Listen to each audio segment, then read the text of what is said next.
Hello, World Regional Geographers. I hope you are all doing well in our isolation, and I hope you all did well on the Burma quiz. um, I've emailed you all of this information, but just to repeat it, the way that we're going to proceed for the rest of the semester, I'm going to do lectures by region, so the lectures will be varying in length depending on that region, but they won't be longer than we would have spent in class in total. And so the regions that we have left are South Asia, Southeast Asia. Southeast Asia is like Vietnam, Thailand, Cambodia, Laos, Malaysia, Indonesia. And then we have East Asia, that's China, Korea, Japan. And then we're going into the Pacific, Hawaii, and the South Pacific. Then we get to the South Pacific. We include New Zealand, but New Zealand is a little more Australian. It's a little South Pacific. It's a little Australian, or connected to Australian. Sorry, connected to Australia. But I'll explain that when we get there. So that is, how many regions is that left? South Asia, Southeast Asia, East Asia, South Pacific, Australia, New Zealand. That's five. And I think that's how many weeks we have left in class. So I will be posting a region a week, I guess. The other things you have to do in class are the final book quiz. That's on North Korea. And that is the end of this month. I think it's April 23rd. Okay, so we are doing South Asia today. By the way, I miss you all very much, and I hope that you're okay in isolation. And believe me, this is not my preferred way of lecturing you. I don't think my personality comes through my voice super well. All right, so South Asia, we want to understand what that is, first of all.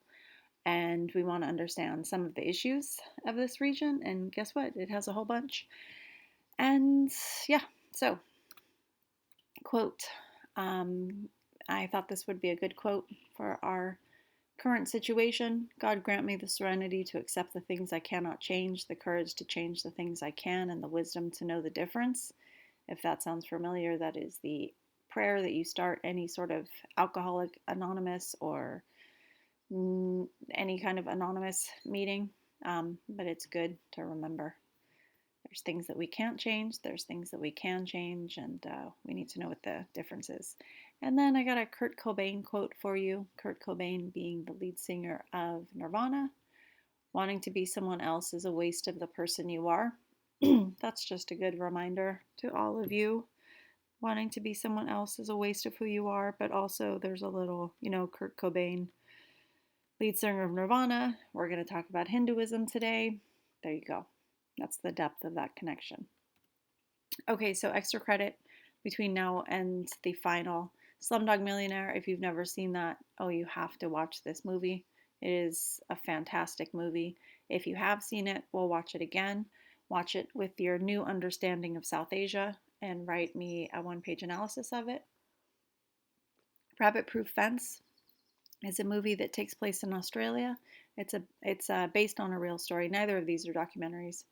Um, it's based on a real story. When we get to Australia, we're going to talk about the stolen generation, what's called the stolen generation. For about 100 years, the Australian government took Aboriginal, half Australian children away from their mothers and put them in these camps, in these schools, and then basically sold them off as farmhands or housekeepers.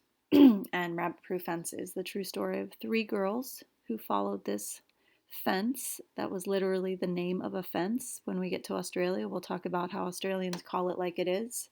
So if they call it like it is, then this is literally a fence that is supposed to be rabbit proof. The funny thing about that is rabbits jump and dig. So is there really a rabbit proof fence?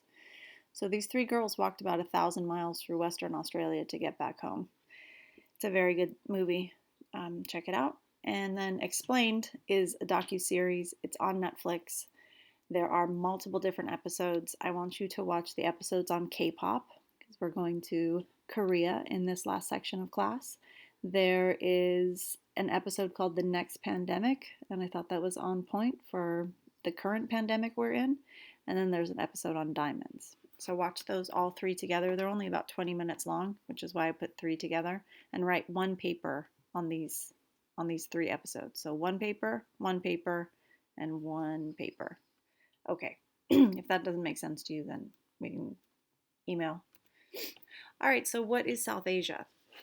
South Asia, and let's look at a map of South Asia. I'll come back to that last slide in just a minute. But South Asia, what we're talking about is the big kind of player in this region is going to be India. Sheer size and population. India is 1.2 billion people. And then we've also got Pakistan in here. We've got Nepal, Bhutan, Bangladesh.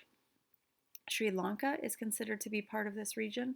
Burma is considered to be part of this region. And there's it's interesting why Burma would be considered part of this region, because a lot of people might think of it more as Southeast Asia when it comes to culture, and culturally it is closer to Southeast Asia, but there is a reason that we will get to in a minute for why it's included in this region. And if you remember, we talked about how Pakistan really culturally is more connected to North Africa, Southwest Asia, but Pakistan is grouped into South Asia for the same reason that Burma is, and again, I'll get to that in just a minute. So we've got Bangladesh, Nepal, Pakistan, India, Sri Lanka, Burma, and then our little Bhutan, which we're going to talk for just a minute about in the very end of this lecture. Okay, so what is South Asia? First, we're going to talk physical geography, and then we're going to get into the cultural, the economic, the environmental, all that good stuff. I guess environmental is physical geography. So you have Nepal, Bhutan, India, Pakistan, Bangladesh, uh, and this area is physically eh, physically can be considered its own region because it's a subcontinent. About what was it 60 million years ago, the subcontinent of South Asia, or the subcontinent of India, crashed into Eurasia, forming the Himalayas. So some people might consider this a region because it's part of this little subcontinent, but really there's a different reason that I'll get to in just a minute. There is a lot of tectonic activity in this area. There are a whole lot of earthquakes, especially if you are these countries up here. Nepal is, look, it's completely in the Himalayas. Bangladesh is at a very high elevation. Bangladesh has this port, though, that is working for it pretty well. And then Bhutan. Bhutan is just up in the mountains. It's just up in the Himalayas. So I think Nepal had a 7.8 earthquake a couple of years ago. And because they're high up in the Himalayas, in this very, very mountainous region, not only if you get an earthquake in that kind of mountainous region, you're also going to be subject to landslides, mud flows, all that good stuff. Plus, we've got monsoons here. Monsoons are heavy rains, and how heavy I'll tell you in just a minute. But if you've got a mountain that has an earthquake, a very steep slope, and you get hit with just a wall of monsoon rain, what's going to happen? You're going to get a landslide. So you can probably already guess, if you didn't already know, that Nepal and Bhutan are not the strongest economies in the world. I mean, look at these countries.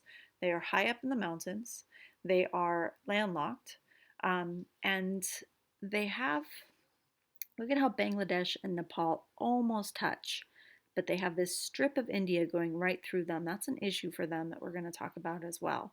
But just looking at the physical geography, looking through your geographer eyes, you can probably figure out, they're probably not going to have the strongest economy. So we're going to talk about that. And we're going to talk about some challenges to their economy outside of their physical geography.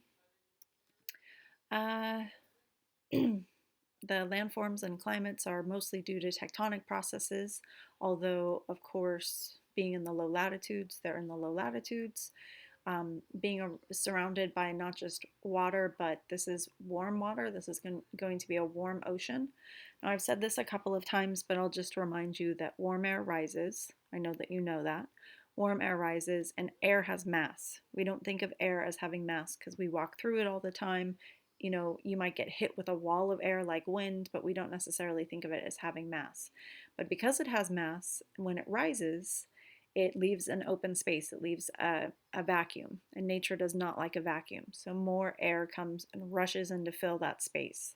So when you have air that rises, you have air that rushes in to fill that space, which means that if you have this very, very warm air over the ocean, well, most of the year, air is going to be making its way.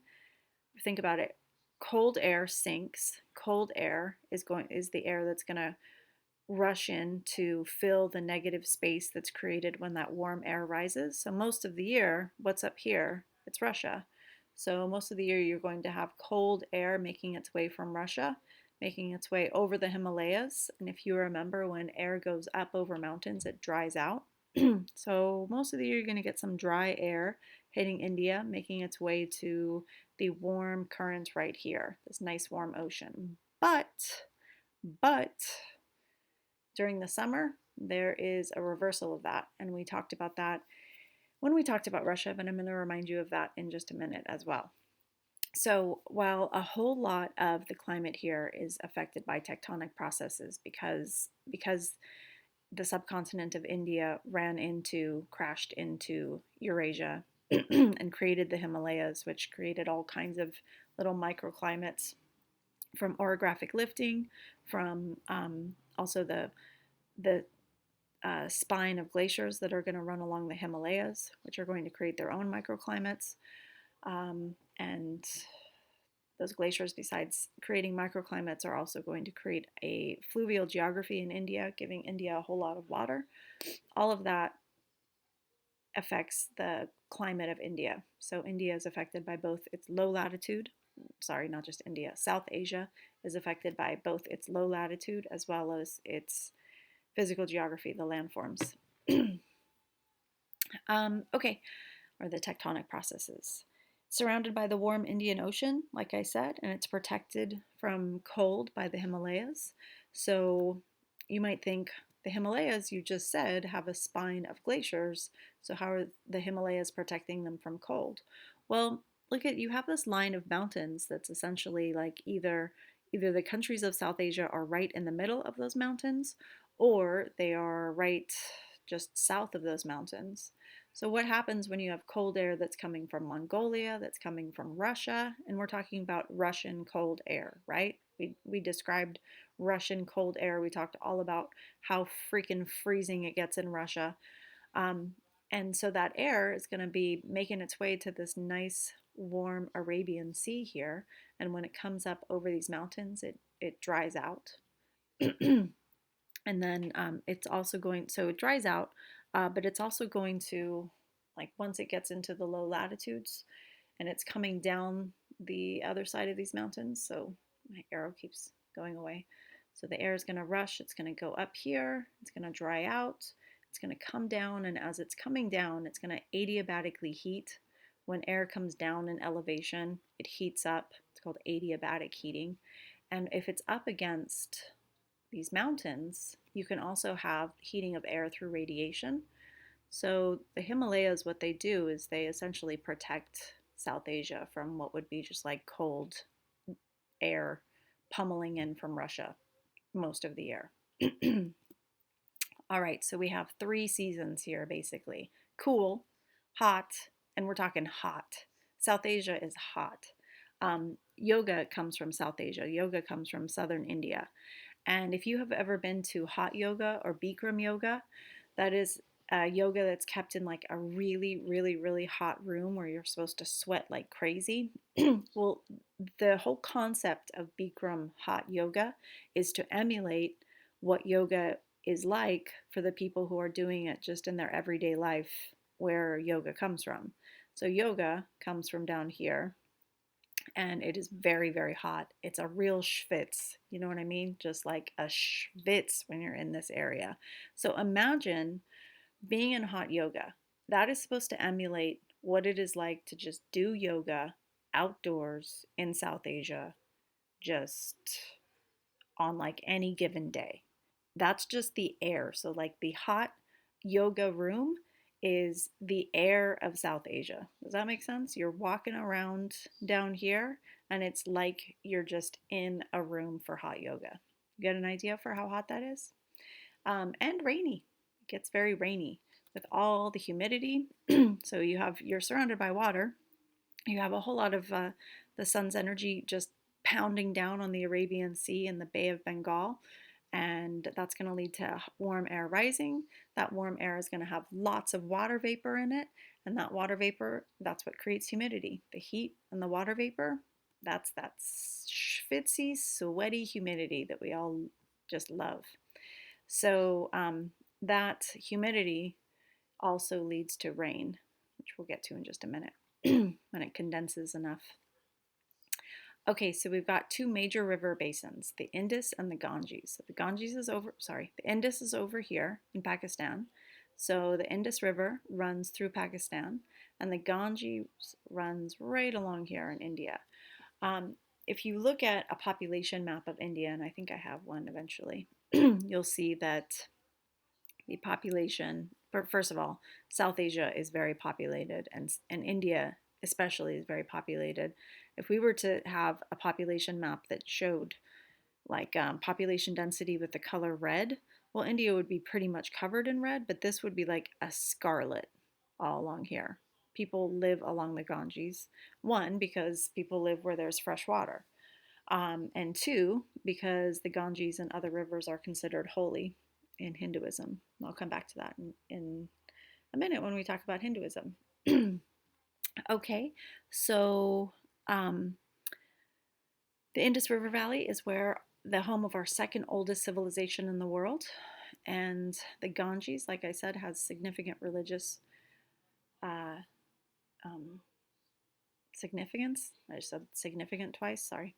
And it's fed from the Himalayas. The Indus River Valley is fed from the Himalayas as well. We have high tectonic activity, like I said, a whole lot of earthquakes. Winter is normally pretty dry. That's because you have that cool air coming in from Russia and Mongolia and drying out as it goes up over the Himalayas. Summer is warm. You've got warm air from the Indian Ocean. It's sucked into the subcontinent because what happens, remember, in Russia, Russia is usually pretty cold, but then if you remember when we talked about Russia, it has these very short, very hot summers. So July, August are very, very warm times in Russia. And so what happens is most of the year air is making its way out of Russia and into India and to the Arabian Sea. But for a short period of time in July and August, northern Asia, right, Russia, warms up. And so you have this reversal of wind where suddenly there's warm air rising up here, and suddenly the air that's usually flowing this way is making its way here to fill the vacuum that's created from that warm air that's rising. And so all this humid air, just warm air full of water vapor, gets dragged up across India. And as it gets dragged across India and the rest of South Asia, as well as this is happening in Southeast Asia, it hits the mountains, it hits the Himalayas, and now we're talking massive mountains. So once that air hits the Himalayas, we have orographic lifting, mountain lifting, where the mass hits mass and it has to go up over these mountains. And when it goes up over those mountains, it condenses, it rains, and that's where we get monsoons. So our monsoons, that is just a blank map of India, or South Asia. Monsoon literally means reversal of wind. So usually the air is making its way out here, but for a short period of time in July and August, the air reverses and gets sucked basically into Russia. And it brings this humidity with it. And when it hits the mountains in the Himalayas, it just condenses and it dumps rain. And when we're talking about just massive rain. So here come the monsoon clouds, and then here comes the monsoon rain. If you can imagine. And this is just this is normal July and August. This isn't like torrential rain that comes every 10 years. This is the rainfall that they get most of the year. India is a pretty dry place. They have humidity coming off of the Arabian Sea and stuff like that, but they're not getting a whole lot of rain.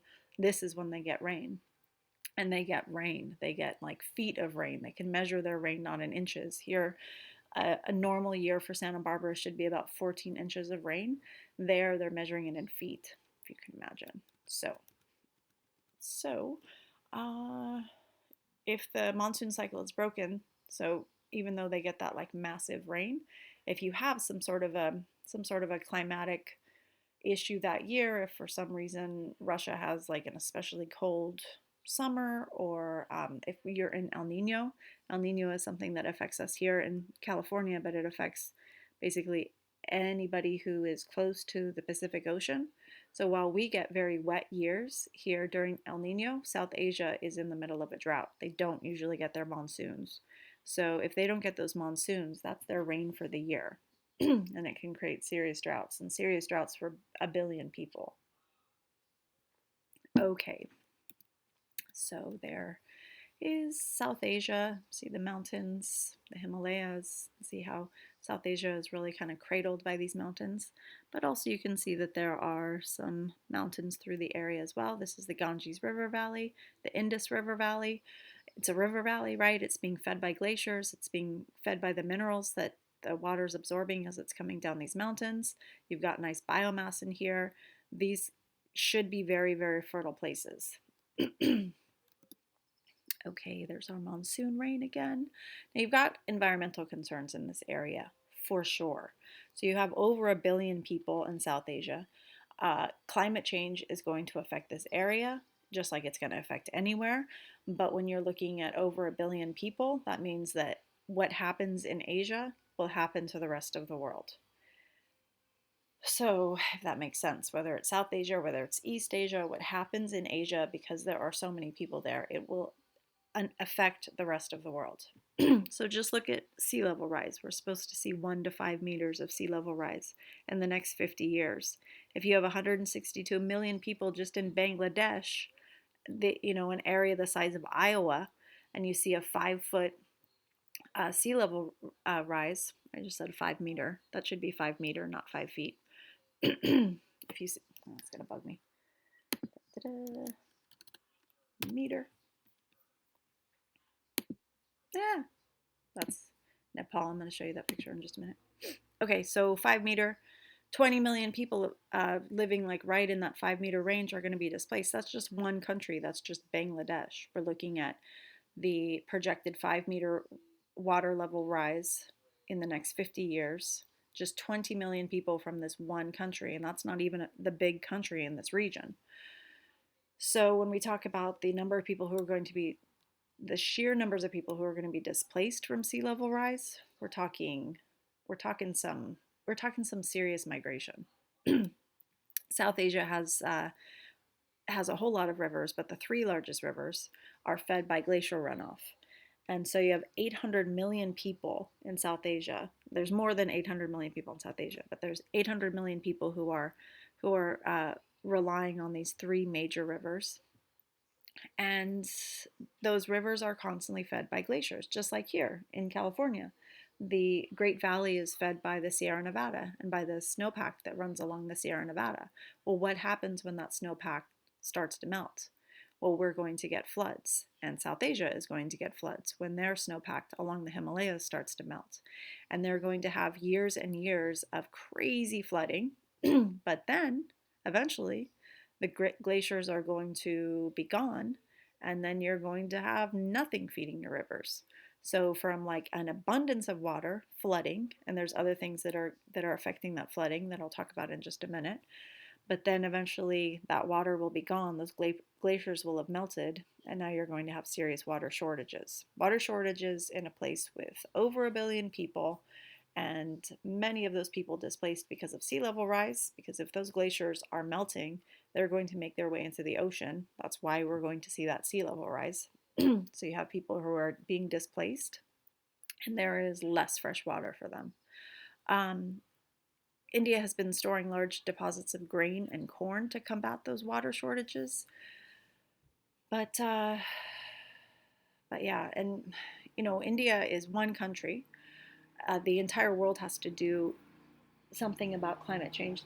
We have to change our addiction to oil when it comes to energy, and switch to different types of energy. But India is a major user of coal and a major user of oil. In fact, if we look at the 10 wealthiest people in the world, one of them is an Indian billionaire, and his main business is oil. I don't know if you read about a year ago, the Great Barrier Reef, there was going to be drilling done next to the Great Barrier Reef in Australia, and it was specifically for um, oil and then coal in other parts of Australia that were going to be taken into India. So we we're looking at an area that is going to be strongly affected by excess carbon in the atmosphere, and we're also looking at an area that is highly reliant on carbon that is then going into the atmosphere. Okay. And then some more environmental concerns. Remember how I said that flooding wasn't just going to be an issue because those glaciers are melting, but also because this is an area that's been slowly deforested for 5,000 years. Um, that increased significantly with colonization. We'll talk about colonization in a little bit, but the British colonized South Asia for several hundred years, both informally and formally. And that deforestation that really got going with the Raj, what's called the Raj uh, colonial era, and then has like continued. It hasn't slowed down since then. Means that you have a decrease in roots, because so you have a decrease in trees, but those roots do a whole lot. So those roots keep soil in place. Those roots suck up water. A tree takes in about 52,000 gallons of water in a storm. So when you remove that tree, that's 52,000 gallons of water that's just flowing freely. So just imagine what that means when you have glaciers melting from the Himalayas in the subcontinent of South Asia, of India, and you have significantly deforested. So you've just taken away a major cushion that inhibits and keeps that flooding from you've taken away basically a flood barrier. And that's going to increase landslides in monsoon season. That's what I was talking about in Bangladesh and in Nepal, how they're already in the mountains. They have earthquakes, they have monsoons. If you add in deforestation, then basically the entire country is just going to slide down the hill. Okay.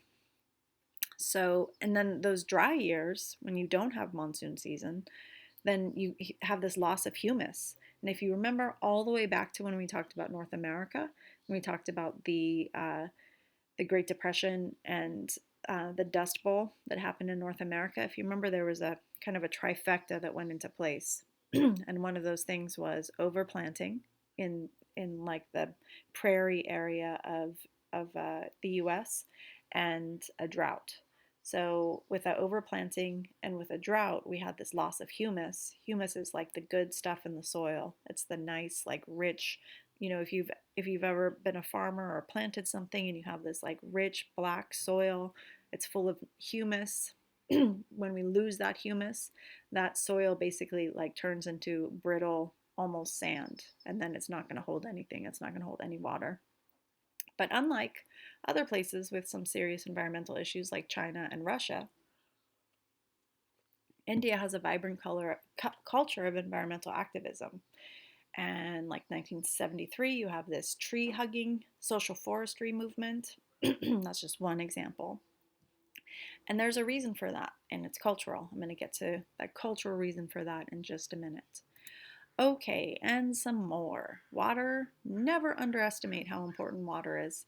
Remember when we talked about Israel? I said it wasn't religion, it's water. When we talked about the transition of Mesopotamia from land ownership to water control, the hydrologic civilization that was there. When we talk about so many of the issues in the world, remember I set up the idea that Canada in the next 100 years could look more like Iraq or Saudi Arabia. Because why? Because they have so much water. So we already have a whole lot of water conflicts in South Asia. India's diverted about 60% of the Ganges to Kolkata. So if I go back up here to where we have a nice picture. So you've got the Ganges, right? And if they divert the Ganges before it gets to Bangladesh, they're controlling the flow of that water. And that's 40 million Bangladeshi people who are deprived of water. Bangladesh has other issues with India for sure. So one of those is they're blocking off a whole lot of their water. You have a lot of issues between the wealthy and the poor. India is the most stratified region in the world. This is the most stratified, sorry, not region, country in the world. South America was the most stratified region in the world. India is the most stratified country in the world, meaning that you have some incredibly rich people there. You have billionaires there. Of the 10 wealthiest people in the world, one of them is Indian, and a lot of them are American. One of them is French, but one of them is Indian. But you also have incredibly poor people. That's why I want you to watch Slumdog Millionaire. When we're talking about poverty there, we're talking about dire poverty. And there's a lot that goes into it. And one of the big things about the poverty there is the culture, which I'll get to in just a minute. So we can look at issues between the wealthy and the poor with like water distribution. Delhi has 17 five-star hotels, about 200 rooms. They're using 210,000 gallons of water a day, while 1.3 million slum dwellers in the same city live on about 4 gallons of water a day. To give you an idea, 210,000 gallons of water is what a 4-person household in the US uses in a year. So we're talking about a whole lot of water. Do I have that right? It might be twice as much as that, but it's somewhere around there. So it's either what a 4-person household is using in 6 months in the US or in a year. And water, like I said, um, has a lot to do with religion. Of course, it's used for agriculture. There's bathing conflicts when it comes to water. There's a lot of industrial waste and sewage. We will get to sewage in just a second, but that is a major environmental issue and a human rights issue that we see in this region as well. Now, the whole idea of religion and water, well, that goes to the basis of what I've said about religion from the beginning of the semester, that religion has been a part of human society for a very, very long time. And today we're used to our monotheist religions. We're used to our one God religions. But I've said in class that the majority of human history, our religious practices had to do with polytheism, with many gods. And that was because, well, religion helps give us answers about the inevitable kind of coming of death and what's going to happen to us after that. Religion also gives us answers to phenomena that we can't explain, like a hurricane or something like that. And then religion, something that I've argued in class, also gives us a way of balancing ourselves with nature.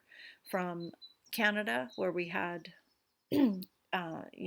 the colonists come in and cut down the trees, and the people were connected to the trees. The Maori, when we get to New Zealand, have a spiritual relationship with their trees as well. It has to do with religion and it has to do with spirituality, but it also has to do with a balance between nature. If every living thing, or if every living thing from plants to animals has some sort of a spirit, has some sort of uh, a deity connected to it, well, then we can't just willy-nilly cut it all down and kill it all without angering those spirits, right? That way it keeps us from completely destroying our landscape. So one of the reasons that today we see this conflict between religion and the purity of water, bathing in the Ganges is a requirement of, it's believed to be a requirement of many Hindus, but it goes back to that old idea of polytheism and the polytheist way of balancing us with nature. And so we still have these conflicts that have now like purely to do with religious practices, but they are rooted in the same thing that all of this is rooted in, which is keeping our environment, the integrity of our environment, and keeping our environment intact so we can survive. Okay. So when did civilization come to this region? Well, humans got here about 38,000 years ago. That doesn't mean civilization started, but that's when humans kind of wandered in. If you remember, we left Africa about 65,000 years ago. We wandered up to Southwest Asia. We took a right because Europe would have been frozen, and we kept on going until we got to South Asia. Modern Pakistan and Northwest India, that's home to our third, some people say second, I usually say second oldest civilization, but there's There's like different schools of thinking of what came second and what came third, but it's a very, very old civilization. We're talking about 4,500 years ago, but it predates even that 4,500 years ago. So even before that 4,500 years ago, you have the beginning of civilization in this area. We'll come back to that slide in just a minute. So here in the Ganges, just think about it. We would have been walking um, along here 38,000 years ago. We got to South Asia. We're like, I could use a schwitz.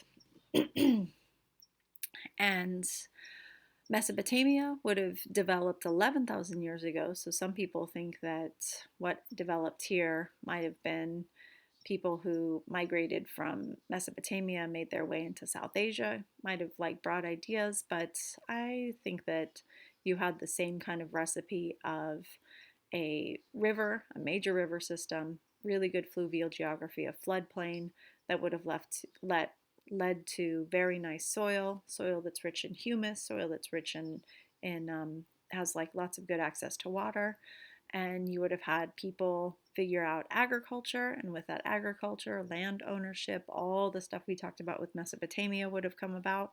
Land ownership, ideas of society. And one of the reasons that I say that the civilization goes back further than that 4,500 years is because this is where Hinduism starts, and Hinduism starts 6,000 years ago.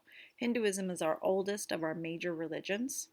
So from now until the end of the semester with these recorded lectures, I'm going to rely very heavily on the videos that I post on Canvas.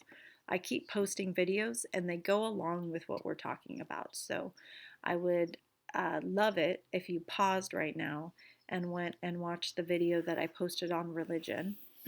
So it's going to go over the major world religions, and it's going to start with Hinduism and give you some ideas about Hinduism, which we'll get into in just a minute. But that is our oldest religion. Our oldest, not our oldest known religion. Obviously, there's religions that are older than that we know about. But when we're talking about significant numbers of people who still practice it today, that is our oldest religion in terms of like numbers of people who still practice today. We have about 1 billion people in the world who practice Hinduism, and those billion people are all pretty much right here.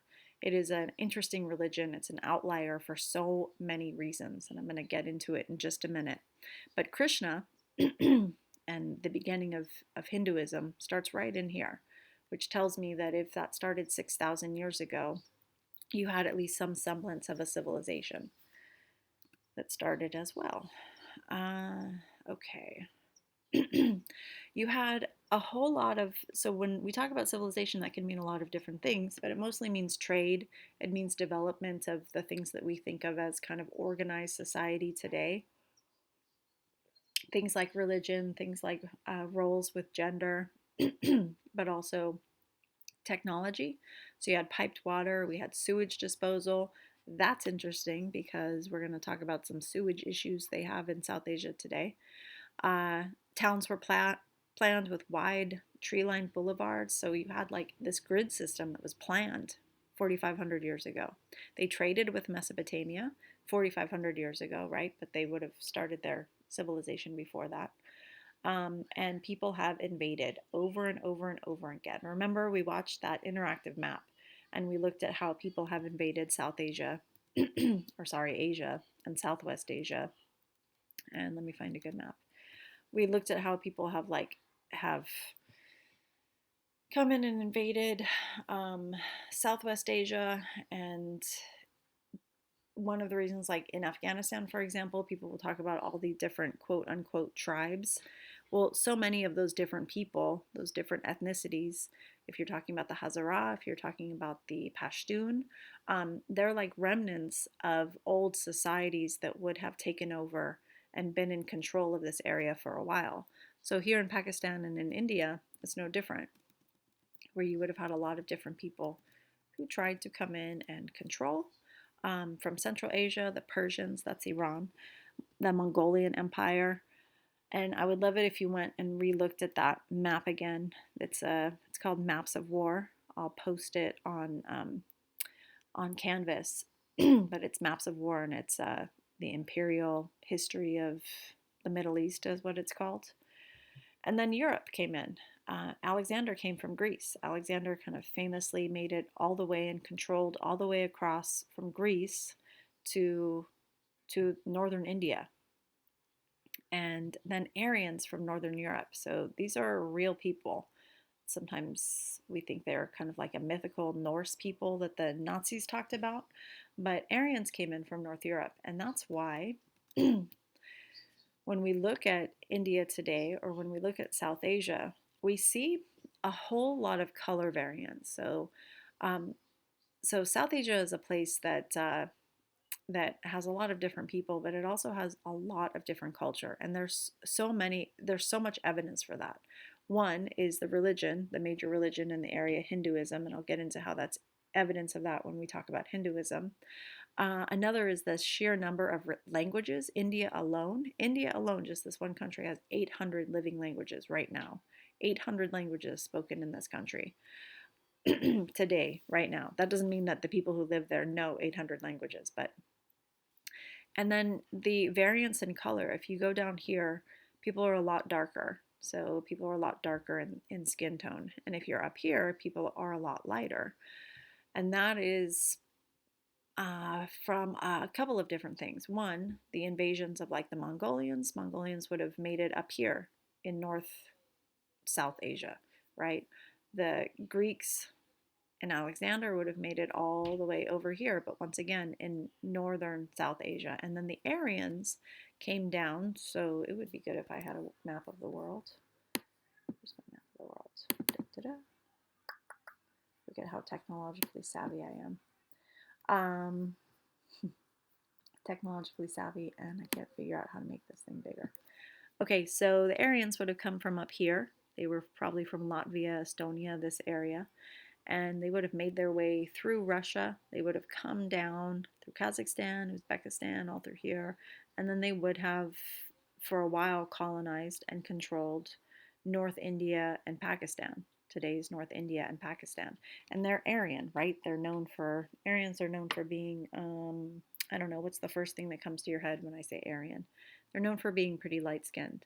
So when we look at the color variance, a lot of that is from those influences, people who wanted to control not necessarily this tip down here, but the northern part of South Asia. And so that's why we can see a real color line between northern South Asians and southern South Asians.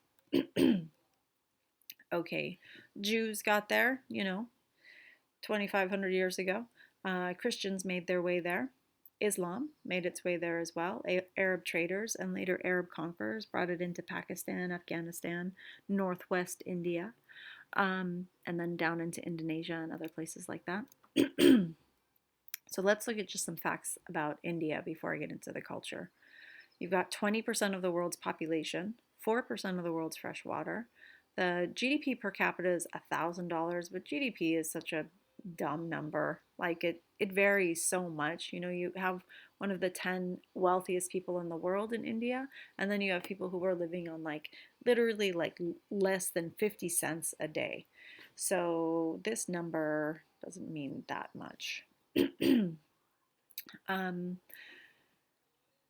like I said, 800 different languages and dialects spoken in India alone, as opposed to the variants of languages that are going to be spoken in Pakistan and other places in South Asia. You have a 50% literacy rate. This is something that is very interesting. Literacy usually goes between 40% and over 90%.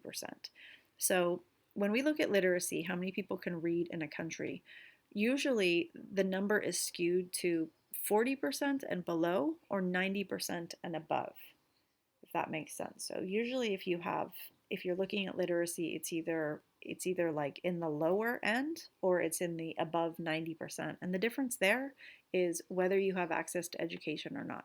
If you have compulsory education, so most countries in the world have some system of public schools. They might not be good public schools and they might not be easily accessible public schools. As we know, there's very few countries in the world that don't have public schools. Haiti is one of them. But um, but if we look at a country like Kenya, for example, Kenya has a public school system, but it's not compulsory. The difference there is you might have public schools, but you don't have to go to them. But when you have a compulsory education, and it varies, like here we have compulsory education to 16. You have to stay in school till you're at least 16. In South Korea, I think it's till you're 12. Um, in other parts of the world, it varies between 12, 16, 14. Sometimes it's 8, but the compulsory education means that the country then has to make sure that there are enough schools that all the people who are under that age, whatever that age is, so here it's 16, we have to make sure that there are schools that everybody who's under 16 can basically access, if that makes sense. Whereas if you don't have a compulsory educational system, that's when you start to see like really low literacy, if that makes sense. So the difference is compulsory education means that the government is making sure everybody goes to school, and now your literacy rate is going to shoot up to 90% or above. Or you don't have compulsory education, and then you're going to have pretty low access to schools, and you're going to have only maybe 40% of the population educated, or sorry, literate. But this 50% number is very odd, and it has everything to do with the culture of India. So I'm going to come back to that when I talk about Hinduism, why they would have a 50% literacy rate, basically like cut in half. The government has a long range aim of providing free and compulsory education to all children, but they don't have that right now. They don't have safety nets either. Here we have the foster care system, we have Social Security, we have different welfare programs like food stamps or unemployment. Unemployment is a welfare service. That's all to make sure, and I'm not saying those services are perfect in any way, but they're all to make sure that we don't see a complete crash to our economy if people lose their jobs, if you're living in an abusive household, if your parents die, all of that. But India doesn't have that, and once again, that has to do with culture. So they have a long range aim to bring things like social services to children, but they don't have that right now, and that's very important. We're going to come back to that. Okay. Only about 3/4 of school age children actually go to school, largely because in rural areas you have a lot of parents who keep their children out of school. They want them to help with work, but then there's other reasons as well. Okay, so let's talk about the culture. The religion, and we're talking about India right now. I'm going to get back to the other countries in South Asia, but we're talking about India. And in India, we have Hinduism. Hinduism is practiced by 1 billion people worldwide, and 900 million of them live in India. This is abnormal for a religion that has so many people in it. If we look at our most populated religions, Christianity, 2.3 billion, Islam, 1.6 billion, and then Hinduism, 1 billion. That's our third biggest religion in the world, but it is isolated mostly to one country. And that has to do with a couple things. One, it has to do with how old it is. It's, like I said, it's the oldest of our major religions today, and it's a polytheist religion. It's our only polytheist religion. And it should make sense to you since I've explained that religion before Abraham was all about polytheism, because it was all about basically balancing us with nature and making sure that we were accountable and like didn't take too much, like didn't cut down too many trees, didn't misuse waterways, all that kind of stuff, so that we could continue to live off the earth. Um, but became polytheism was like used in that way that I just said, but then in colonization, and if you remember me saying this when I talked about European colonization of the world, that there had been colonization before, like a lot of colonization. People have been trying to colonize each other forever, as long as we've had civilization, as long as we've had agriculture and land ownership and all that stuff, we've had colonization. Colonization is basically, I don't have enough resources, I would like more resources, I'm going to go take them from somebody else. And so the Europeans used, like, they were colonizing like everybody had been colonizing before. Not everybody, but you know what I mean. People colonized for a long time before. But their special twist, if you remember, is cultural homogeny. It was adding not just the elements of resource control and giving military protection, but it was also creating this cultural homogeny and making places the same culture as European culture gave you hierarchical structure in that culture. It basically said the European culture was the best culture, and your culture was the one that had to assimilate into that European culture. It created a power structure. Now, colonists of the past, they had a power structure as well. It was just a little bit different. So instead of using cultural homogeny and monotheism, like the Europeans used, they would use polytheism. So polytheism was a way to balance yourself with nature, all the stuff that I said about religion, but it was also a way to create hierarchy. So just imagine the people of the Indus River Valley right here start to make their way into the rest of South Asia, and they start to collect more and more resources. And as they do that, they're collecting societies of people as they go. And so they would have done the things that colonists did before Europeans, where they basically created a wider trade network, usually gave you military protection kind of as a trade. You can be part of our trade network and we will give you military protection. And then religion was used in a way to create structural hierarchy where you have your gods and I have my gods and I'm conquering you. So my gods are better than yours, if that makes sense. That's how you end up with religions that have polytheist religions that have so many gods and so many gods that often look the same. Because if you're thinking about like structuring a religion, okay, well, what do we need to structure that religion? We have to have kind of like somebody in charge of, if we're looking at natural elements, for example, then there should be somebody in charge of like the wind, somebody in charge of the ocean. If we're looking at an economy that's based on agriculture or on animals or something like that, then there might be like different spirits and creation stories that have to do with whatever your style of economy is. Well, so if we start to take over other civilizations that are similar to ours, then they're probably going to have similar stories. They're probably going to have some sort of a creator story. They're probably going to have some sort of their own hierarchy of like who the most powerful god is, and et cetera, et cetera. So that's how in so many polytheist religions you end up with gods that kind of have very similar roles. It's because they were part of different societies. Okay, so we go from the Indus River Valley here, and we absorb and absorb and absorb, and I bring your gods in to my central religion, but my gods are the ones who are more powerful or whatever. It was a way of creating a hierarchical structure, different than the way that the European colonists did, but still creating hierarchical structure. That's how we have a religion, Hinduism, with 3.3 million gods. That's how many different cultures were absorbed into this central culture of the that started at the Indus River Valley. Does that make sense? So, Hinduism, once again, practiced by 1 billion people, but most of them live in India. There's two reasons for that, like I just said. The major reason being the way that Hinduism would have spread through South Asia. So it would have been most relevant to the people here, since it was about the since it was about the hierarchical structure and all the stuff that I just explained.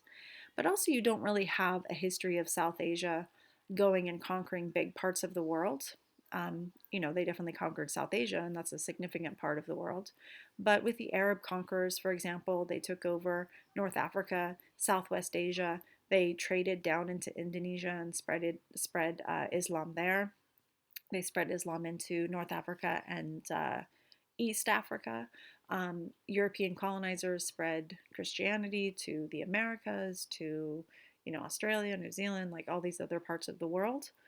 You didn't necessarily have that happen with Hinduism. You didn't have Hinduism kind of go out, and it wasn't part of, while it was part of its own conquering here, it wasn't part of like a major global conquering later once the world became more globalized. So that's one reason that it's going to be isolated here. And the other reason it's going to be isolated here is because of British colonization. I'll come back to that in a minute.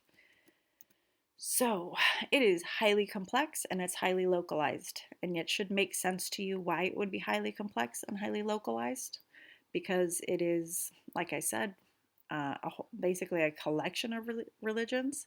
Now, unlike our other major religions, Islam, Christianity, Judaism, religions that we've looked at in this class, there isn't really rigid tenets. So if you remember, a tenet is an opinion that's regarded, or sorry, yeah, an opinion that is regarded as a fact.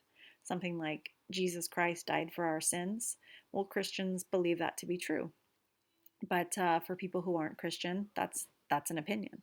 So there aren't really like structured tenets to this religion. There are gods, but there isn't like one book. There isn't one sort of list of rules. If you're part of an Abrahamic religion, you've got like the Ten Commandments or something like that. But there isn't like that structure in this religion. The one thing that Hindus have in common is reincarnation. So the one thing that all Hindus believe is reincarnation. That's where we die and we come back as another living thing. So there's also a reverence for cows. I don't know if you've ever heard this about India, but cows are like allowed to walk around. They're walking through the streets. They're causing traffic. They're very important. It's supposed to be where Hindus believe it's where basically the origin of the universe came from. The caste system is something that you might know about Hinduism. And the caste system wasn't actually that big of a deal in Hinduism until British colonization. So we've got reincarnation, the idea that we die and we come back, we die and we come back. And you do that over and over and over again. And unlike Buddhism, and we'll get into Buddhism next week when we talk about Southeast Asia, there isn't an end to this merry-go-round of life and death and reincarnation and life and death and reincarnation. We just keep going and going and going.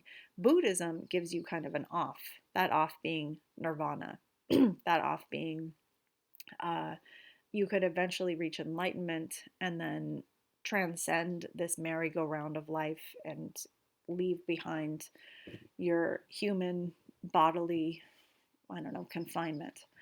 And that's because Buddhism comes from Hinduism. So reincarnation. Now, most Hindus believe the idea of karma, and I know that you've heard that term before, karma. But karma is where a lot of people think karma, like something good will happen to them. They'll be like, oh, look, it's karma because I did this nice thing yesterday. But karma is lifelong. It's everything that I'm doing in this life right now is going to affect my karma in my next life. So everything that I'm doing right now is going to affect how I come back. So if I take a whole lot of things from people, if I steal, and taking is kind of the big issue with Hindus. You don't want to take anything from anybody. Now, a lot of people might interpret that differently. Some people might say taking a life from something is taking. Other people might look at material goods plus taking lives. That's why a lot of Hindus tend to be vegetarian. But other people would say even like taking the truth, even lying to people is a form of taking something. So all of I'm if I'm Hindu, I'm not taking anything because I want to come back in a better place in my next life. If I am taking stuff, if I'm murdering people and eating animals and doing all kinds of stuff, then I'm going to come back pretty bad off. And that doesn't necessarily mean human. I could come back as a beetle. That's the kind of the lowest form of reincarnation. Work my way up to a fly, come back as a butterfly, eventually get into the human realm. And so, this idea of reincarnation and karma has to then, that's what feeds into the idea of the caste system. The idea that depending on what you did in your last life, you come back either as somebody who lives a pretty good life now or does not live a good life. And now, remember how I said so many of the issues of India today have to do with the culture? This is what I'm talking about. So, the caste system, the idea that if you come back as a Brahmin, so a Brahmin is going to be a leader in society, a Brahmin is going to be your Brahmin is um, like if you go back to old school ideas of the caste system, those are like the holy people, the kind of like highest, most intelligent people. This is the military, this is merchants, and these are the laborers. And these are the four major castes. There are thousands of subcastes within these four major castes. Caste is not the same as class. Um, So if I come back as a Brahmin, that means that I'm going to be very wealthy. My family's going to own a whole lot of land. I'm going to have a very nice life, and I did something to deserve it. So does that incentivize me to have compassion for the people around me who are not as well off? No, because they did something wrong to end up as a laborer. Or if you've ever heard of the term untouchable, untouchables are the people who are below a caste. They don't even have a caste. And those are the people who are working as sex workers, who are working as sex workers in brothels. India has a brutal system of brothels. You have the most, sex workers in the world in India. Now, part of the reason is because India is a very populated place, but another part of the reason is you have a lot of very, very poor people there. And you have this cultural ideology that says if you're born poor, if you're born to a prostitute, you will be a prostitute as well. One of the reasons that you have so many sex workers in South Asia, and we're not talking about sex workers who are in control of their economy, we're talking about people who are being brutally just abused by different brothels. So if you're a sex worker and you have a baby, which you're going to because you're a sex worker, well, that baby is going to be a prostitute as well. So you have what's called intergenerational prostitution in South Asia. That's one of the reasons they have so many sex workers, because you're literally like breeding sex workers if you're a sex worker. So when we look at the caste system, it's the root of so many issues. Like if we look at that literacy, that 50% literacy rate, well, of course you're not going to have a population that's going to demand something like public education, because you have this cultural idea that who you're born into, that's what you deserve. And so I'm not going to do anything to help you get educated, to help you have a better life if you did some shit in your past life. Okay, so as I said, the caste system isn't necessarily that central a part of Hinduism, but it became very central when the British colonized. Now, think about it. The British colonized South Asia because they wanted what East Asia had, basically. So, if you pause this now and go watch two TED Ed videos that I posted. One is on a goddess in Hinduism, and the other is on tea. It's called tea. That has to do with both China and with India. But uh, but the British wanted a whole lot from East Asia, and they didn't have a whole lot to trade. They were always at a trade deficit. Remember, I've talked about that with like Southeast Asia, for example, or no, sorry, Southwest Asia. Um, they didn't have enough to trade with East Asia, so controlling Southwest Asia was a way to kind of like make up for that trade deficit. Well, eventually they figured out, hey, if we control South Asia, if we informally colonize and then later formally colonize South Asia, we could make up for a lot of the deficit, because South Asia has a lot. They grow cotton, and they eventually grew tea. Tea comes from China, but they had this like um, this British person went undercover into China, worked as a laborer, stole a tea plant, and brought it into South Asia, into India, and basically created like the tea trade and like the tea that we think of as Indian today. And then the English controlled it. And they controlled the raw resources, things like cotton. They used that cotton when when the Industrial Revolution hit the UK or Britain. You had a lot of laborers, you had a lot of poor people, you had a lot of coal, you had a lot of waterways. That was great for the Industrial Revolution, but you also had a lot of cotton and raw resources coming in from their colonies. So the caste system, the reason why I'm saying that the British used the caste system in controlling South Asia is because it was a perfect way to divide and conquer people. You know, they used different tactics to divide and conquer people in Africa, like we talked about. They used indirect rule. They used different ways to divide and conquer people in South America. They used the structure of monotheism and stuff like that when they introduced these different cultural structures to the Americas and to Africa. But they found in India that they already had the perfect social structure. They didn't really heavily push Christianity on South Asia because they didn't need to. They had this caste system that was already kind of like the bones of separation. The bones of separation, what the hell does that mean? The outline for how to separate a country was already in place with this caste system. So the caste system was not nearly as big of a deal until the British came in, and the British said, oh, look, that's perfect. And they started to promote this idea that some people are more important.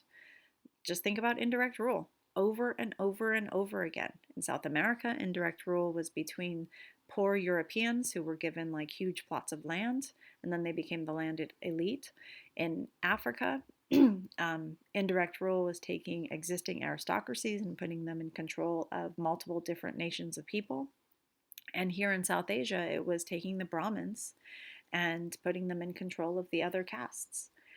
So you have that leftover, that remnant of colonization that's still very much a part of Indian culture today that is really affecting them. It's affecting their ability to grow as an economy, because if you're not educating your population of 1 billion people, then that impoverished population is just going to grow and grow.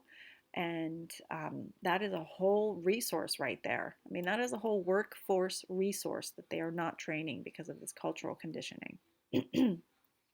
So please watch the video that I posted on religion. Watch the video that I posted on a Hindu goddess.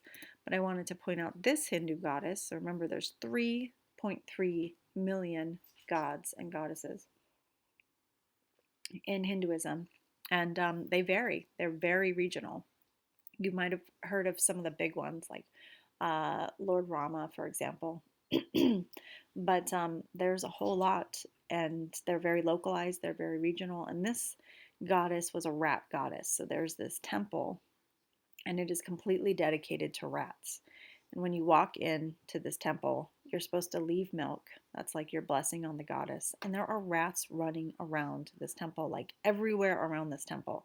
The ground is covered in rat droppings. Look at that. And yeah, if you see a white rat, apparently that is a very good omen. So if you ever go there, look for that white rat.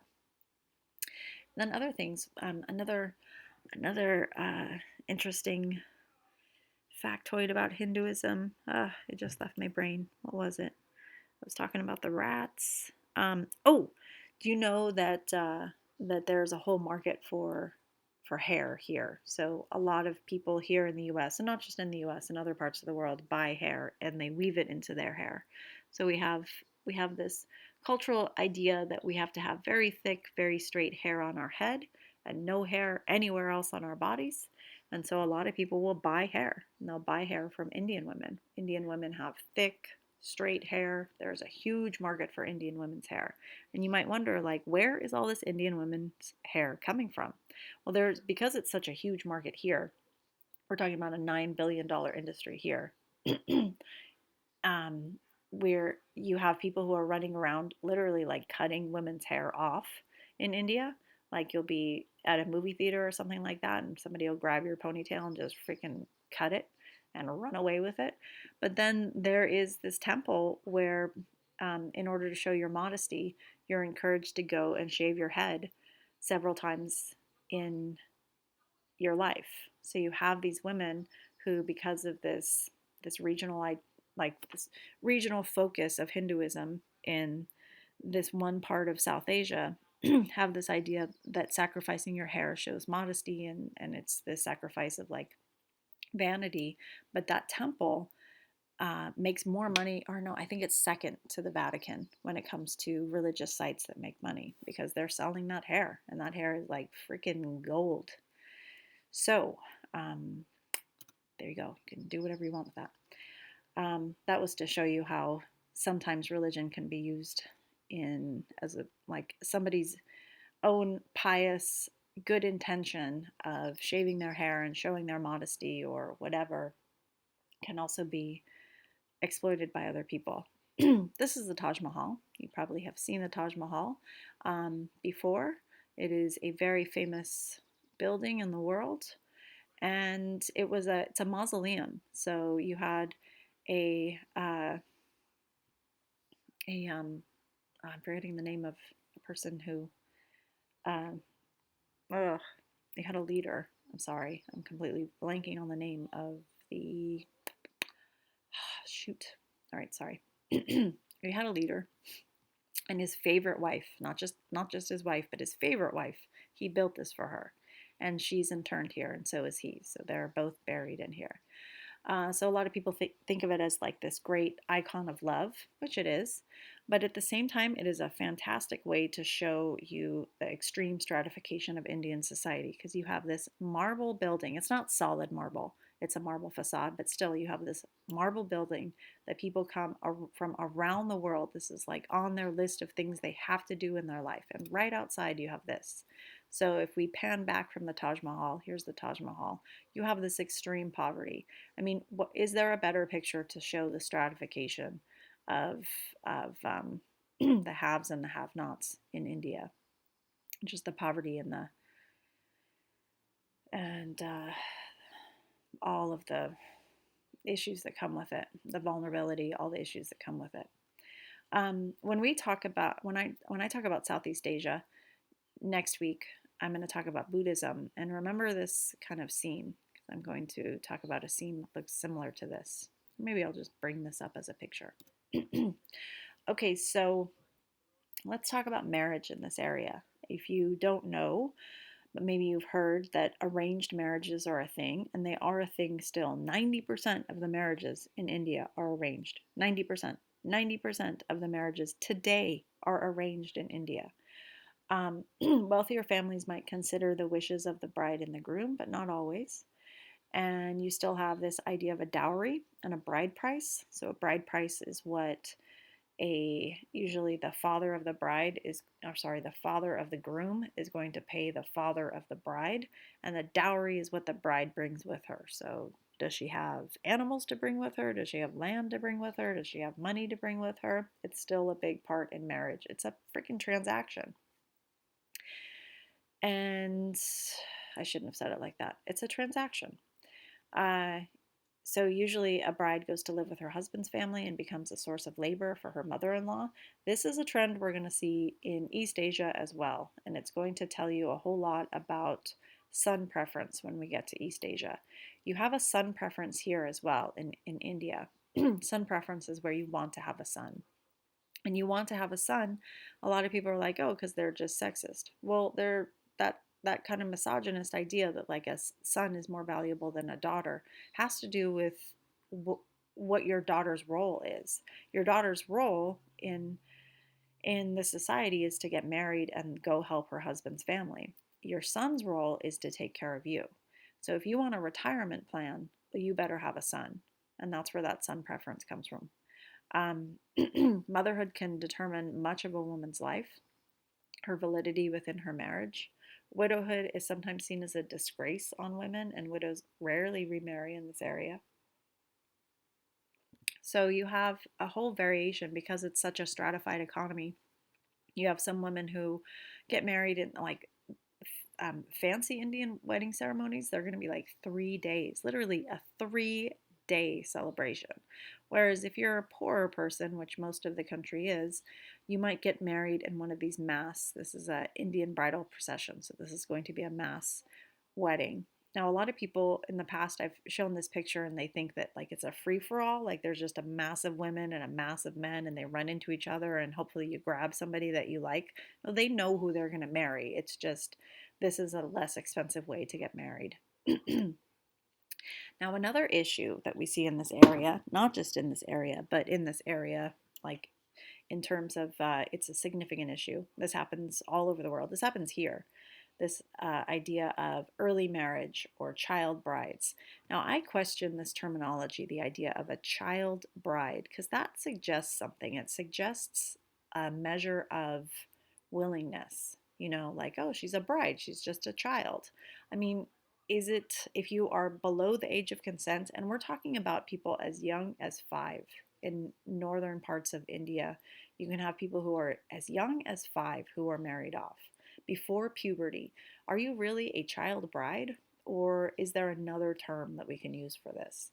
And if you can think of a different term, something that would be more suitable to what this really is, a human rights offense or whatever, then let me know. I would love to hear what you think about the idea and like the correct terminology that we should use.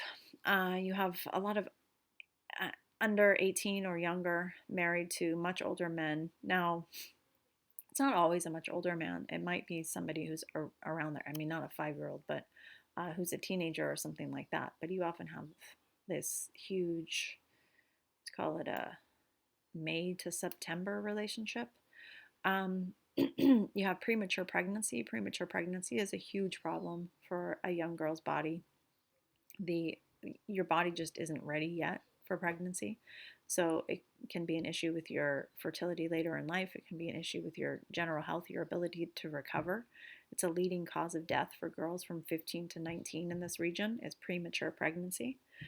Um, and some people say, okay, this is protection for girls, that once a girl has her period, she's very vulnerable, she's in danger. And this is something that we talked about in Africa as well, if you remember, in the East Congo and in Kenya and in Uganda, in different parts of Africa where you have women who are considered vulnerable because they're fertile, and if they're raped, then they're not going to be able to get married. There has to be a different way of looking at this than we have to marry her off so that so that we can somehow preserve the sanctity of her. None of it is consensual, is my point. So really, what's the difference between married or not married? Uh, Young wives are more likely to contract diseases and be subject to violence. And contraction of diseases is something that's actually higher among a lot of Indian women. Indian women are 15% more likely to get HIV than women in other parts of the world. So Indian women are 15% more likely to get HIV than women in other parts of the world. And this is for a lot of different reasons. Like I said, the whole caste system that leads to the idea that some women are just not valuable, the sheer number of sex workers and brothels, gang rapes that happen with women especially women from very, very poor communities. It's one of the reasons that they're more likely to get HIV. And here's an interesting story. The World Health Organization knew that women were more likely to get HIV in India, so they started uh, um, a very uh, what's the word I'm trying to say?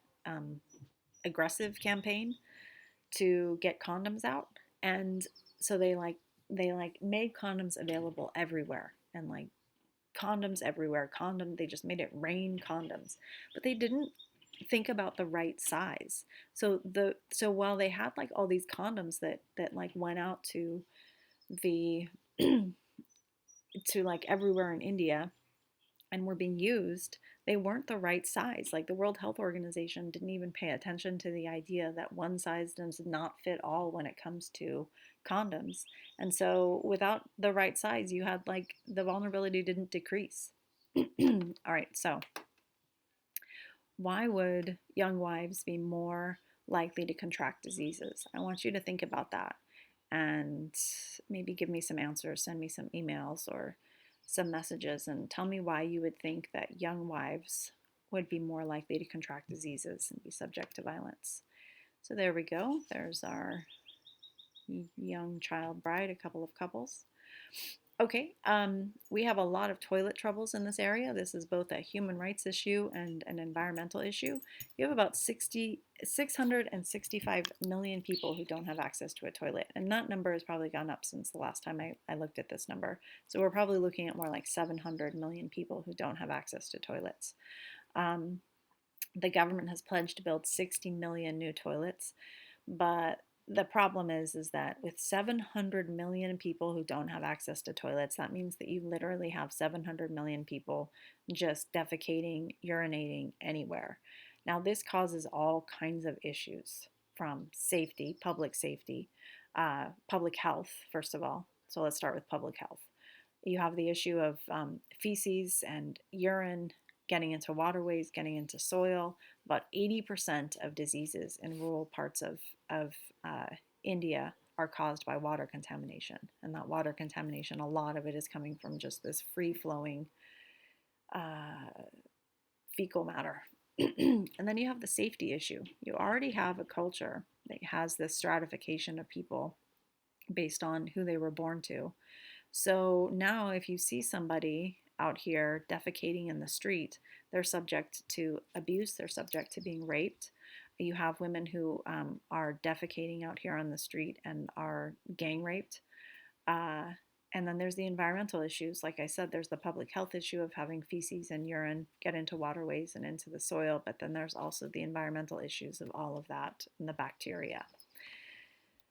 So we can send a person to the moon, and maybe we should focus more on making sure everybody has access to toilets.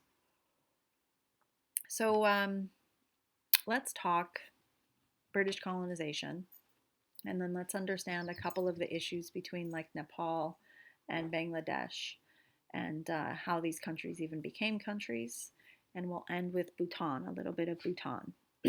Okay, so one thing you might have heard of with the British is they made the trains run on time in South Asia. Oh, yay, the trains are on time. And they ran them all through. Look at that, all those trains. Isn't that so nice of them to come in and build a bunch of trains that they use to extract resources and get them to port so that they can get them back to Europe? Just so kind. Okay, so this is the British Raj, what we're looking at, or the territory that was colonized. And this whole area, this is all of the area that was freaking colonized by the British, if you notice how big it is. So it's not just India, it's modern day Pakistan, Nepal, Bangladesh, and Burma. So all these countries today, Burma is called Myanmar today, but they were all part of one British colony. And that British colony, like I said, was all about extracting resources. It was all about, that's why I think that whole idea of like, because I've heard that so many times, I don't know, being an Australian or what it is, I've heard that like, well, they made the trains run on time. Yeah, so they could get the freaking resources out. What are you talking about? Anyway, they wanted the land, they wanted the cotton, they wanted um, the land to grow things that they basically stole from China and moved here and grew in the similar climate and controlled and then brought back. And they did a whole lot like when they colonized. So not only did they extract resources, but then they also took those resources, turned them into clothes or whatever, and exclusively like you couldn't make your own clothes. They banned uh, um, they didn't have sewing machines, but you know, like in I'm trying to remember what they're called, like an archaic sewing machine, basically, and also those things that from now I can't even remember the name of the Disney movie where the princess like pricks her finger. See, this is why I need you guys in front of me so you can say Aurora. That's her name. What's the freaking Sleeping Beauty? Those things, those like cotton whatever, they banned those. You couldn't make your own clothes. It was illegal for you to make your own clothes under the British Raj, under the colonization of South Asia. And that was because they wanted you working in agriculture. They were going to take that cotton back to their industry, to their factories. Their factories were going to turn it into clothes, and then you were going to buy it back from them. See the way that works? They did a whole lot to kind of humiliate and make sure that South Asians knew who was in control.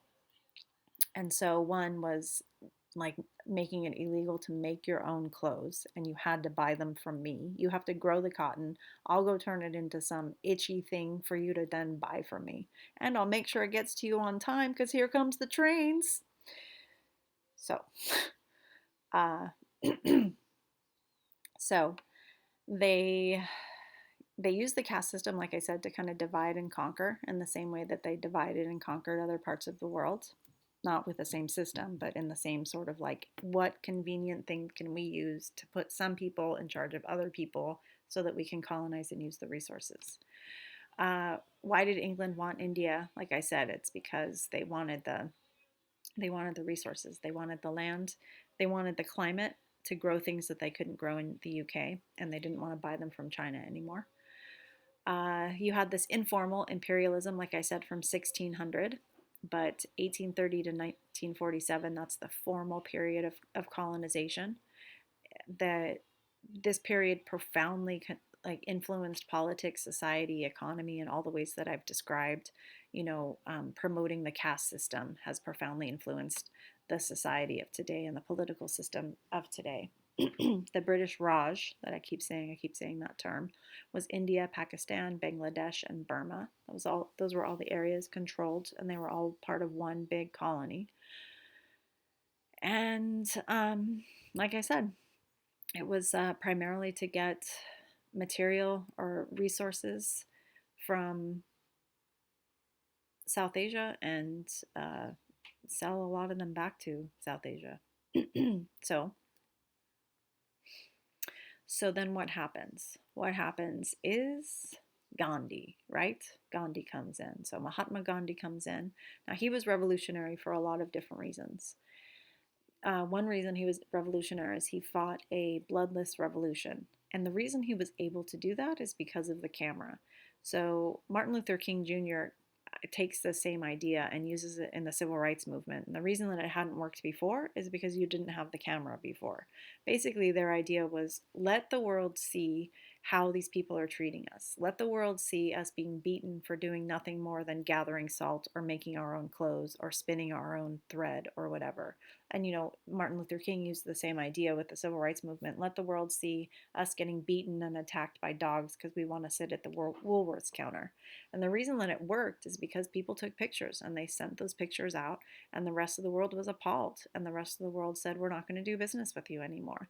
And that economic um,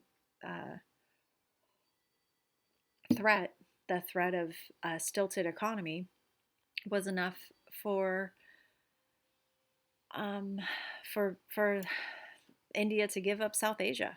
And so Gandhi did a couple of things, like I said. He basically used similar tactics that Martin Luther King Jr. would have used later, letting people see like the violent attacks of South Asians when they were doing nothing but peacefully protesting. And a lot of his peaceful protests were a way to kind of stick it back to Britain. So one thing that the British did, like I said, is they wouldn't allow people to make their own clothes. So he started telling people, make your own clothes, right? Just make your own clothes. Fuck them. Fucking make your own clothes. And then they were brutal. Some people were brutally attacked for that, and then those images went out to the rest of the world, and people were like, "What?"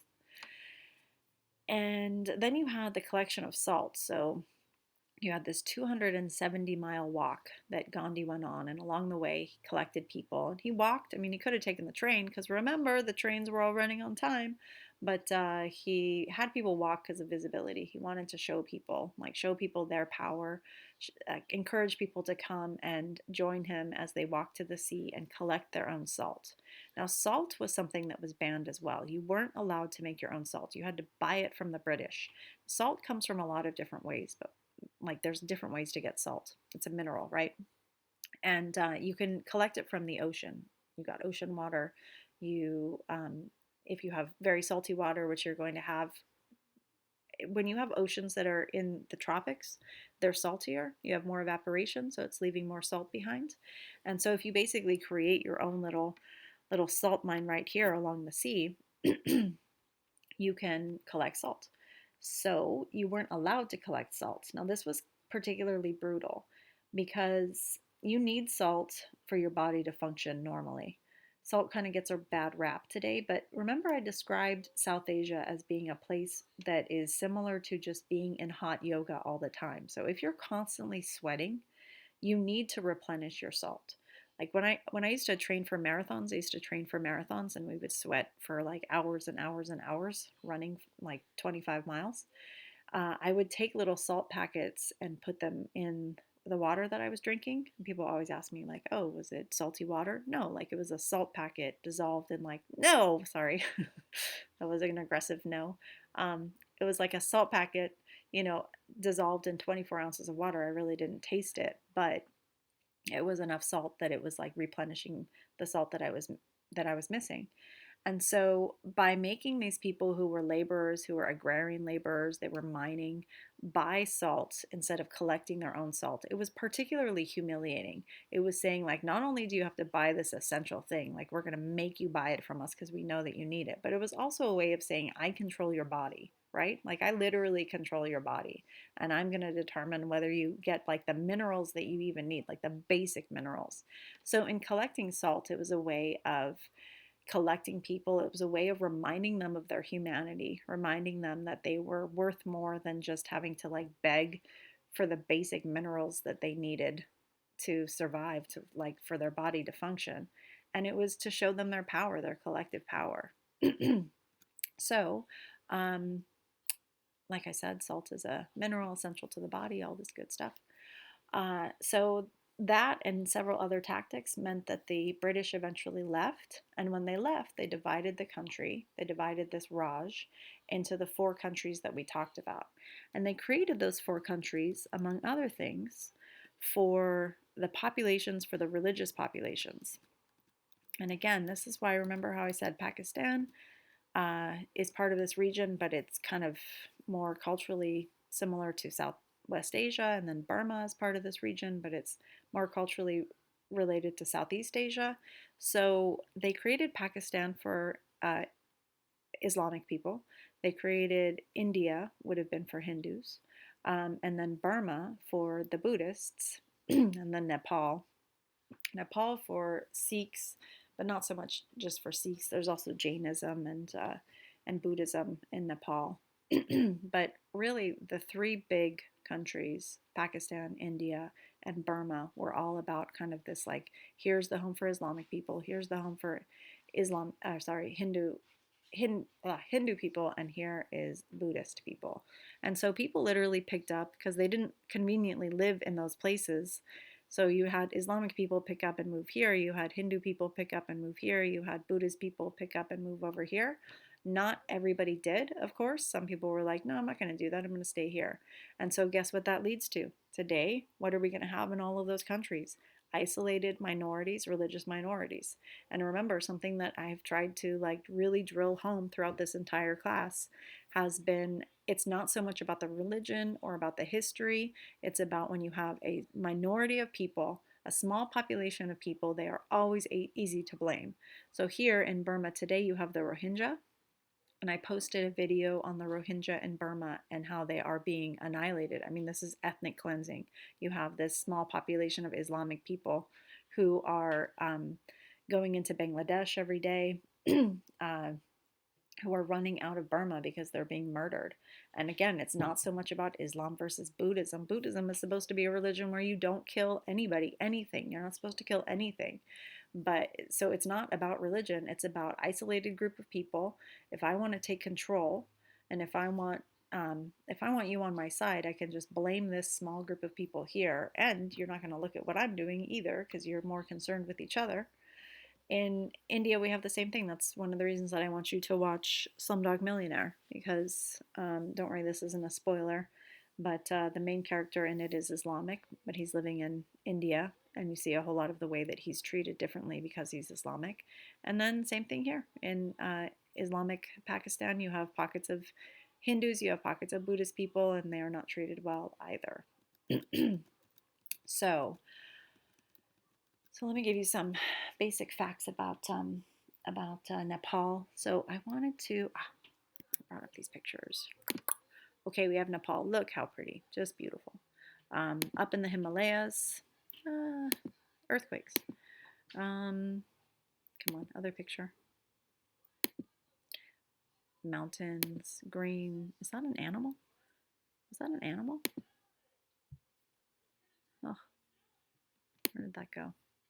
It's great that I'm getting underwear and shoe ads to the side. And then this is going to be post earthquake. You're going to have major earthquakes in this area if you remember. Exports. So Nepal is mostly agrarian. You have a lot of, so about 60% of the population works in agriculture. You have a lot of iron, you have a lot of copper, you have a lot of magnesium. And all of those are great, except that Nepal is landlocked. And so let me find a better map. Dun, dun, dun. Okay, so Nepal is landlocked up here in the mountains, like we talked about, and Bangladesh over here. So Nepal is the 139th economy in the world. All right, so we only have about 200 countries in the world, and Nepal is 139th, so it is really not a wealthy country. Over here, Bangladesh is also not a wealthy country, but they're the 39th biggest economy in the world, so they're doing much better than Nepal. They're doing better than Pakistan as well. Pakistan is the 42nd biggest economy in the world. Pakistan is strong when it comes to IT, information technology, but besides that, Pakistan has a lot of issues with, like the Taliban, for example, controlling parts of Pakistan. You have refugees who have rained in from different parts of the world. You have a whole lot of conflict in Pakistan that affects their economy. Also, they were embargoed. Pakistan and India developed nuclear weapons, and they were embargoed by the US and other core countries for a while. That very much affected their economy. So over here in Bangladesh, Bangladesh, like I said, is stronger than Nepal and Pakistan, but is not a strong economy in, in like compared to the rest of the world. And they have similar issues that India has when it comes to the caste system and those sort of like ideas that if you're poor, you are supposed to be poor. And so Bangladesh has a lot of garment labor, and actually right now because of the coronavirus we're seeing their economy is going to crash because they have so much. They basically make, like, the biggest buyer from Bangladesh is H&M. H&M, like, most of their clothes are made in Bangladesh. The Gap makes a lot of their clothes in Bangladesh. Zara makes a lot of their clothes in Bangladesh. All those fast fashion people make their clothes in Bangladesh. There was this major Rana Plaza was this factory that just fell, like, and completely caved in on itself and killed all of these workers, and so many of those workers were underage. They're mostly female.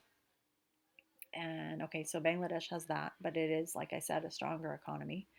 And and it has this port. That's one of the reasons. Like, that's going to make the big difference from 39th to 139th to 39th biggest economy in the world. That's what a difference a port can make. I keep saying, like, landlocked makes a big difference. That, just looking at that, like, number from 139th to 39th biggest economy in the world. So these two would like to do business with each other. Notice they almost touch, they almost join, but they have this little sliver of India right in between them. And India is like, no, no, you're not going to do business with each other. India stops the two countries from doing business with each other. Bangladesh would like some of Nepal's natural resources, some of their agriculture, their strawberries, their fruits that they grow. They would like some of their iron, their copper, all of that. And Nepal would like access to their port right here. And think about how they would strengthen each other if only they didn't have this little tiny divide. But India, they can't get across. Like, they can't, their trade is inhibited by this little divide of India. And I'm not just saying like that land is there and they're like, if only we could get to each other. No, it's India is inhibiting their ability to trade. Uh, oh, with young marriage, a statistic I meant to give you: in the last 5 years, 100 million girls in South Asia have been married. So, we were talking about marriage earlier, um, just to give you an idea of how many people under 18 are being married. 100 million in the last 5 years. Okay, so I want to leave us with Bhutan. So Bhutan is a tiny country in the world. It is very high in the Himalayas. It is mostly Buddhist monks. There's more than just Buddhist monks. But besides being famous for its Buddhist monks, it's also famous for the Gross National Happiness Index. So we're familiar with the GDP. The GDP, the Gross Domestic Product, that is something that comes uh, from the Great Depression era. The Great Depression is when we started kind of using that as an index for how well countries were doing. And sorry, my daughter's distracting me. Um, and so Bhutan is always like one of the last. It's always going to be one of the poorest countries. It's landlocked, it's high up in the Himalayas. There aren't that many people there. It's Buddhist. I don't know if I said that, but it's a Buddhist country. And it's cut off from the world physically and culturally. They didn't even have television until 1999. And so they got tired of this idea that they were always falling behind the rest of the world. They were always like rated so low, um, compared to the rest of the world because they're low GDP. So they came up with this idea of gross national happiness. So their idea of gross national happiness comes from this whole bunch of, let me see, where's my gross national happiness? Don't worry about all this stuff. There we go. Gross national happiness. You have 9 distinct characteristics, criteria, including how do we use our time? What sort of environmental diversity do you have in your everyday life? Meaning, what kind of environments do you have access to? What is your psychological well-being? How much time do you get to spend with your family? Do you like your family? Um, So this time use takes into account the amount of time that we spend doing things that we don't want to do. So the GDP doesn't take into account things like how much time we spend commuting, whether we're happy in our households, whether we're happy with our families, whether we have a crushing mortgage and we can't you know get out from under like our crushing debt and our crushing mortgage, so we have to keep going to a job that we don't like, but our GDP is high. So Bhutan's idea was the GNH, the gross national happiness. How much time do you get to spend doing things that you really want to do, and what is the value of that compared to the value of your country, or sorry, the value of your economy, if that makes sense. So I'm going to leave you with that question of what do we value in our lives? And that's a good question, considering that we're all isolated in our households right now. And maybe it's making you think about what you really want from your life. And I hope what you really want from your life is something that you're willing to get to make happen for yourself, because you all deserve a very good, very happy life. I miss all of you a whole lot, and I hope you're doing well. I hope you did well on the Burma quiz, and we will have another lecture on Southeast Asia next week.